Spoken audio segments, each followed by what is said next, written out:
गणेशं विघ्नहर्तारं भारते वाक्प्रकाशिनीं गुरुविद्या प्रदातारं दण्डवत प्रणमाम्यहम्। नमस्कार, galaxy 4K television हेरेर बसिरहनुभएका सम्पूर्ण दर्शकहरूमा कार्यक्रम फलादेशको तर्फबाट हार्दिक सुस्वागतम। म कार्यक्रम प्रस्तुता ज्योतिष तथा वास्तुविद सुरेश चन्द्र रिजाल। कार्यक्रम फलादेश ज्योतिषशास्त्र, वास्तुशास्त्र सँगसँगै हाम्रो धर्म, संस्कृति, संस्कार र सभ्यतासँग जोडिएर रहेका विविध विषयमा रहेर जानकारी गराउँदै आएको छु। यसै सिलसिलामा आजको दिन कस्तो रहनेछ त्यसको बारेमा म आजको पञ्चाङ्गको बारेमा जानकारी गराउन गइरहेको छु। आज विक्रम सम्वत 2078 साल कार्तिक 22 गते सोमबारको दिन रहेको छ। त्यसै गरी सन् 2021 नोभेम्बर 8 तारिक नेपाल सम्वत 1142 राक्षस नामको सम्वत्सर, श्री सूर्य दक्षिणायन अनि शरद ऋतु। कार्तिक शुक्ल पक्षको चौथी तिथि बेलुका 4:16 बजे उपरान्त पञ्चमी तिथि प्रारम्भ हुनेछ भने नक्षत्रमा मूल नक्षत्र राति 12:28 भन्दा पछाडि पूर्वाषाढा नक्षत्र प्रारम्भ हुनेछ। आनन्द आदि योगमा आज लुम्ब योग अनि चन्द्रमा धनु राशिमा। काठमाडौँमा सूर्योदय आज बिहान 6:20 भयो भने सूर्यास्त साँझ 5:13 हुँदैछ। आज सोमबार। आज कुनै पनि महत्त्वपूर्ण कार्य गर्दै हुनुहुन्छ अथवा आफ्नो कुनै नयाँ काम गरेर आजको दिनलाई शुभारम्भ गर्ने सोच बनाइरहनु भएको छ भने अहिले बिहान 10:26 भन्दा पछाडि को शुभ समयको समय पारेर विशेष गरी उत्तर अथवा उत्तर पूर्वको दिशातर्फबाट गरेका जति पनि कार्यहरू छन् ती कार्यले तपाईँको लागि सफल र कार्यसिद्धि हुनको लागि त्यसले थप मद्दत पुग्नेछ। मेष, वृष, मिथुनदेखि लिएर मकर, कुम्भ र मीन राशि हुनेहरूको लागि आजको दिन कस्तो रहनेछ त्यसको बारेमा म जानकारी गराउन गइरहेको छु। सबभन्दा पहिले मेष राशि। मेष राशिमा जन्मिनुभएका व्यक्तिहरूको लागि भने आजको दिन विद्या र बुद्धिको सहायताबाट आज कार्यसिद्धि हुने योग रहेको छ। त्यस कारणले गर्दा आफ्ना शैक्षिक क्षेत्रहरूमा लागेर जति पनि कार्य गर्ने सोच बनाइरहनु भएको छ कार्यलाई अगाडि बढाउनुहोस्, कार्य सफल हुने योग रहेको छ। त्यस्तै गरी अर्को राशि रहेको छ वृष राशि। वृष राशिमा जन्मिनुभएका जति पनि व्यक्तिहरू हुनुहुन्छ उहाँहरूले आजको कुनै पनि नयाँ कार्यहरू शुभारम्भ गर्दै हुनुहुन्छ भने केही सावधानी अपनाउनु पर्नेछ। जस्तै कि लामो यात्रामा हुनुहुन्छ भने यात्राका क्रममा आफ्नो इष्टदेव अनि कुलदेवलाई सम्झेर त्यस्तै गरी माता देवीको आराधना गरेर आजको दिनलाई प्रारम्भ गर्नुभयो भने पनि त्यस्ता खाले कुनै पनि विघ्न बाधाहरू पर्न खोजेको छ भने त्यो बिस्तारै हटेर जान्छ।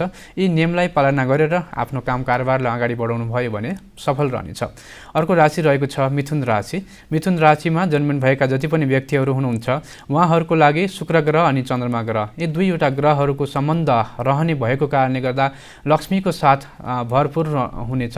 कुनै पनि जग्गा जमिनसँग सम्बन्ध राखेर कुनै नयाँ काम कारोबारलाई सुरुवात गर्ने सोच बनाउनु भएको छ भने पनि काम कारोबार गर्नको लागि आजको दिन राम्रो छ। त्यस्तै गरी लामो यात्राको क्रममा स्वदेशमा अथवा विदेशमा बसेका व्यक्तिहरूसँग कुनै सम्बन्ध राखेर नयाँ व्यापार व्यवसाय गर्ने सोच बनाइरहनु भएको छ भने पनि आजको दिनमा मिथुन राशिको लागि व्यापार व्यवसायबाट सफलता प्राप्त गर्नको लागि राम्रो दिन रहेको छ। यी कुरालाई पालना गरेर आजको दिनलाई शुभारम्भ गर्नुहुन्छ भने सफल रहनेछ। अर्को राशि रहेको छ कर्कट राशि। कर्कट राशिमा जन्मिनुभएका जति पनि व्यक्तिहरू हुनुहुन्छ उहाँहरूले आजको दिनमा केही सावधानी अपनाउनु पर्ने कुराहरू छ। जस्तै कि कसैसँग केही कुराहरू गर्दाखेरि केही कुराहरू भन्दाखेरि कार्यहरूमा विघ्न बाधाहरू आउने, कार्य बिग्रिन सक्ने सम्भावना रहेको कारणले गर्दा यस्ता खाले कुनै पनि विघ्न बाधाहरू नपरोस् भन्नका लागि आजको दिनमा विशेष गरी हामीले हाम्रो कुनै पनि इष्टदेव अथवा कुलदेवलाई सम्झेर कार्यलाई प्रारम्भ गर्नुहुन्छ भने कार्यसिद्धिको योग निर्माण हुनेछ। त्यस्तै गरी अर्को राशि रहेको छ सिंह राशि। सिंह राशिमा जन्मिनुभएका जति पनि व्यक्तिहरू हुनुहुन्छ उहाँहरूको लागि सूर्य ग्रहको प्रभाव सँगसँगै राज्यबाट पाउने जति पनि सेवा सुविधामा वृद्धि हुने योग रहेको छ। मान सम्मानमा तपाईँको लागि आजको दिन गरिएका जति पनि प्रयासहरू छन् ती प्रयासले तपाईँलाई सफलता प्राप्त गर्नेछ भने अर्को कुरा जति पनि हामीले अरूको लागि गरिदिएका छौँ, कार्य गर्ने सोचमा हामी छौँ भने पनि कार्यसिद्धिको योग रहेको कारणले गर्दा आजको दिन सिंह राशिको लागि राम्रो नै रहनेछ। त्यस्तै गरी अर्को राशि रहेको छ कन्या राशि। कन्या राशिमा जति पनि व्यक्तिहरू जन्मिनु भएको छ उहाँहरूको लागि आजको दिन राम्रो छ। व्यापार व्यवसाय गरेर आजको दिनलाई कुनै पनि नयाँ काम कारोबार गर्ने सोच बनाइरहनु भएको छ भने व्यापार बिजनेसबाट सफलता प्राप्त गर्ने योग रहेको छ।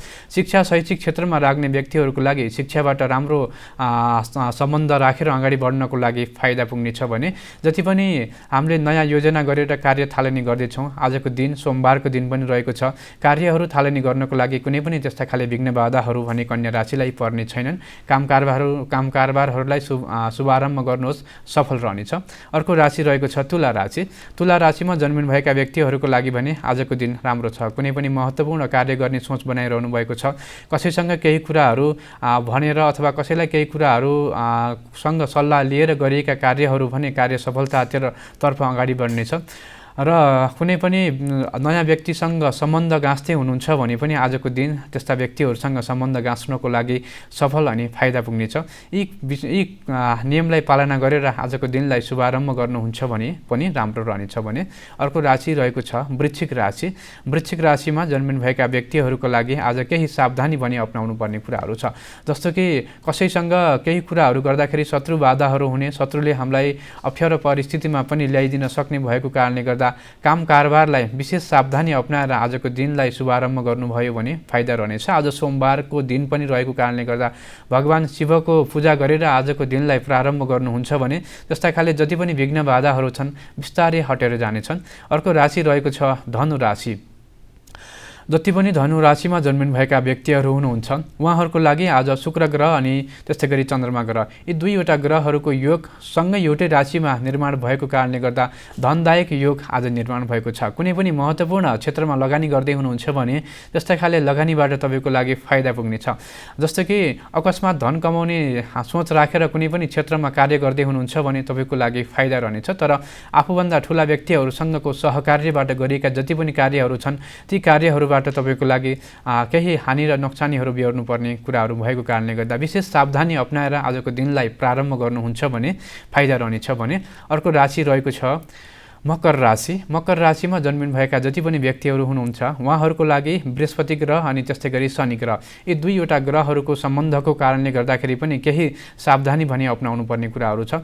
आफूले बोलेर गरेका जति पनि कार्यहरू छन् ती कार्य सम्पादन हुनको लागि केही ढिला गरी काम कारोबार बन्ने योग भएको कारणले गर्दाखेरि पनि विशेष सावधानी अपनाएर विशेष गरी हामीले भगवान शिवजीको पूजा गरेर आज सोमबार पनि भएको कारणले गर्दा शिवजीलाई हामीले हाम्रो महत्त्वपूर्ण काम कारोबारको लागि कुनै पनि विघ्न बाधा नपरोस् भनेर प्रार्थना गरेर आजको दिनलाई प्रारम्भ गर्नुहुन्छ भने त्यस्ता खाले जति पनि अप्ठ्यारा पर्न र खोजेका योगहरू छन् ती योगहरू केही भए पनि हामी अनुकूल हुने कुराहरू छ। त्यस कारणले गर्दा आजको दिन मकर राशिको लागि सामान्य नै रहेको छ भने अर्को राशि रहेको छ कुम्भ राशि। कुम्भ राशिमा जन्मिनुभएका व्यक्तिहरूको लागि भने आजको दिन हिम्मत र पराक्रमवश गरिएका जति पनि कार्यहरू छन् ती कार्यले कार्यसिद्धिको योग एउटा निर्माण गर्नेछ। कुनै पनि जग्गा जमिनसँग सम्बन्ध राखेर काम गर्दै हुनुहुन्छ भने पनि त्यस्तै खाले जग्गा जमिनले तपाईँको लागि फाइदा पुग्नेछ भने लामो यात्रामा हुनुहुन्छ, यात्रा गर्ने सोचमा हुनुहुन्छ भने पनि यात्राका क्रममा गरिएका जति पनि कोसिसहरू छन् ती कोसिस आजको दिनबाट सफल र फलदायी रहनेछन् भने अन्तिममा रहेको छ मीन राशि। मीन राशिमा जति पनि व्यक्तिहरू जन्मिनु भएको छ मीन राशिमा जन्मिनुभएका व्यक्तिहरूको लागि भने आजको दिन राम्रो छ। हामीले गर्न खोजेका जति पनि कार्यहरू छन् कार्यसिद्धिको योग एउटा निर्माण भएको छ। वाहन सुखको योग भएको कारणले गर्दा कुनै पनि सवारी साधनहरू किन्ने अथवा बेच्ने सोचमा हुनुहुन्छ भने पनि ती कार्यहरू गर्न सक्नुहुनेछ। कुनै नयाँ चिजमा रहेर आजको दिनबाट कार्यलाई प्रारम्भ गर्नुहुन्छ भने पनि मीन राशिको लागि त्यस्तो खाले कुनै पनि नकारात्मक योग भने रहने छैनन् नै। मेष वृष मिथुनदेखि लिएर मकर कुम्भ र मीन राशि हुनेहरूको लागि आजको दिन कस्तो रहनेछ त्यसको बारेमा मैले जानकारी गराएँ। हामीले हाम्रो जुन एउटा सम्बन्ध छ त्यो सम्बन्धलाई कसरी अगाडि बढाउने भन्ने कुराहरू सबैमा एउटा चिन्ता पनि रहेको छ।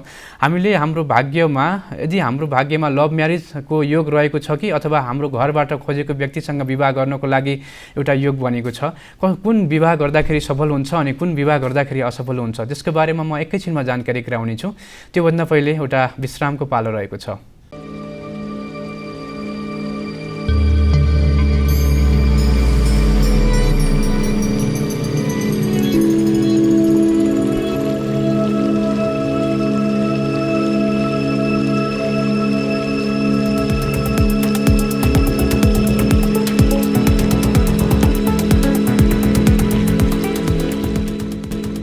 विश्राम पछाडि पुनः स्वागत गर्न चाहन्छु। कार्यक्रम फलादेश ज्योतिषशास्त्र वास्तुशास्त्र सँगसँगै हामीले हाम्रो जीवनमा काम लाग्ने, हामीले हाम्रो भाग्यलाई राम्रो गराउनको लागि विविध विषयमा रहेर म जानकारी गराउँदै गएको छु। आज विशेष गरी हाम्रो अब केही समय पछाडि विवाहको शुभ मुहुर्तहरू पनि आउँदैछन्, त्यसको बारेमा त म विस्तृत रूपमा जानकारी गराउँदै जानेछु। आज हामीले विवाह गर्दाखेरि कस्तो खाले व्यक्तिसँग विवाह गर्ने, कुन दिशामा हाम्रो योग अनुसारले, हाम्रो राशि अनुसारले कुन दिशातर्फबाट विवाह गर्दाखेरि राम्रो हुन्छ, अथवा हामीले आफूले खोजेको विवाह सफल हुने सम्भावना कति छ, अथवा घरबाट खोजेको व्यक्तिसँग विवाह गर्दाखेरि सफल हुने सम्भावना कति छ। यहाँ त विवाह गर्दाखेरि आफूले खोजेको विवाह पनि त्यति नै % बिग्रेको छ, अनि घरबाट खोजेको जुन मागी विवाह हामी गर्छौँ त्यो पनि विवाह त्यति नै % बिग्रेको छ। आखिर विवाह सफल हुनको लागि कुन कुन योगको महत्त्वपूर्ण भूमिकाहरू हुन्छ त्यसको बारेमा म जानकारी गराउने छु। सबभन्दा पहिले तपाईँले यदि कुनै पनि व्यक्तिसँग विवाह गर्न चाहनुहुन्छ, आफूले खोजेर विवाह गर्ने हो अथवा घरबाट खोजेर विवाह गर्ने हो, त्यो सबभन्दा पहिले हामी जन्मिएको समयको आधारमा ग्रह, राशि र नक्षत्रहरूले पार्ने प्रभावको बारेमा त्यसले केही कुराहरू चाहिँ सङ्केत गर्नेछ। जस्तै कि कुन कुन ग्रहको योगहरू भयो भने चाहिँ हामीलाई आफूले खोजेको व्यक्तिसँग भनेको रिलेसनमा बस्दाखेरि फाइदा हुन्छ, त्यस्तै खाले ग्रहका योगहरू पनि हुन्छन्, जस्तो अशुभ ग्रहहरू, अनि शनि ग्रह, चन्द्रमा ग्रह, राहु ग्रह अनि मङ्गल ग्रह। यस्ता अशुभ खाले ग्रहका सम्बन्धहरू भनेको हाम्रो चिनामा यदि भएको छ, विवाहसँग सम्बन्ध राखेर हेरिने जुन भावहरू छ, त्यो भावहरूमा अशुभ खाले ग्रहको सम्बन्ध बनेको छ भने सुरुमा रिलेसन राम्रो हुन्छ, राम्रोसँग हाम्रो रिलेसन अगाडि बढ्दै जान्छ र बिस्तारै जब हामीले त्यो विवाहलाई, त्यो रिलेसनलाई जब हामीले विवाहमा हामीले ल्याउँछौँ, त्यस पछाडि बिस्तारै त्यो केमिस्ट्री, यानि कि त्यहाँभित्रको जुन औरा शक्ति भन्छौँ हामीले, औरा शक्ति, त्यो औरा शक्ति नमिल्दै गर्दाखेरि हामीले गर्न खोजेका कामहरू अर्को व्यक्तिलाई मन नपर्ने, श्रीमानले गरेको कुरा श्रीमतीलाई मन नपर्ने, श्रीमतीले गरेको कुरा श्रीमानलाई मन नपर्ने र बिस्तारै हाम्रो रिलेसनमा अप्ठ्यारो हुने परिस्थितिहरू पनि आउन सक्ने योगहरू निर्माण हुन्छ। त्यस कारणले गर्दा यस्ता खाले योगहरूबाट बच्नको लागि केही कुराहरू हामीले भाग्यलाई पनि छोड्नुपर्ने हुन्छ। केही कुराहरू त हामीले कर्म गरेकै छौँ, हामीले हाम्रो सम्बन्धलाई राम्रो गर्नको लागि जुन हामी मेहनत गर्छौँ, जुन हामीले काम गरिरहेका छौँ, जति हामी होसियार भएर काम गर्छौँ त्यति नै % हामीले राम्रो गर्न खोज्दै पनि तपाईँलाई त्यस्ता खाले योगको कारणले गर्दाखेरि नराम्रो परिस्थितिमा पार्न सक्ने कुराहरू छ। यी कुराहरू छन्। त्यस कारणले गर्दा आज म तपाईँको लागि हामी जन्मिएको समयमा, जस्तो कि यदि तपाईँ स्त्री हुनुहुन्छ र स्त्रीको लागि बृहस्पति ग्रह श्रीमानको कारक ग्रह हो भने, केटा मान्छेको लागि यानि कि पुरुषहरूको लागि चाहिँ शुक्र ग्रह स्त्रीको कारक ग्रह मानिन्छ।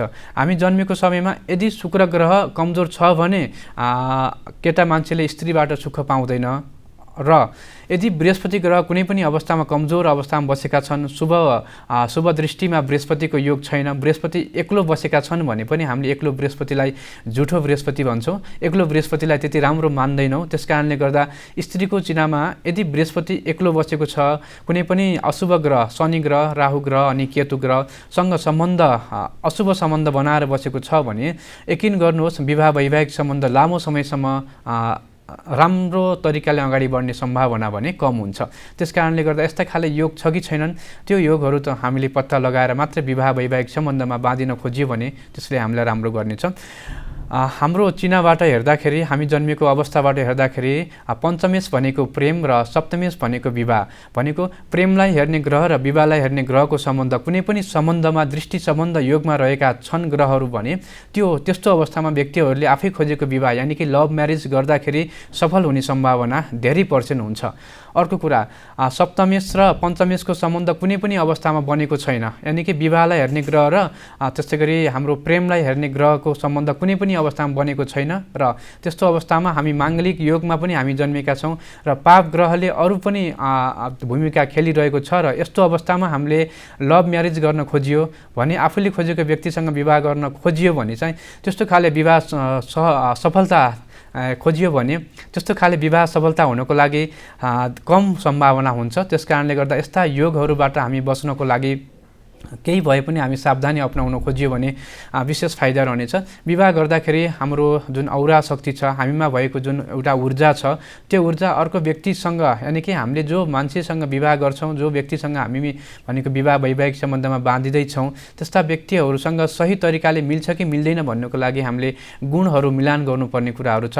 गुण भन्ने बित्तिकै हाम्रो शास्त्रमा 36 गुणको कुराहरू छन्। त्यो गुणमा विभिन्न कुराहरू जस्तो चिनामा राक्षस गणको कुरा छ, देवगणको कुरा छ, मनुष्य गणको कुरा छ।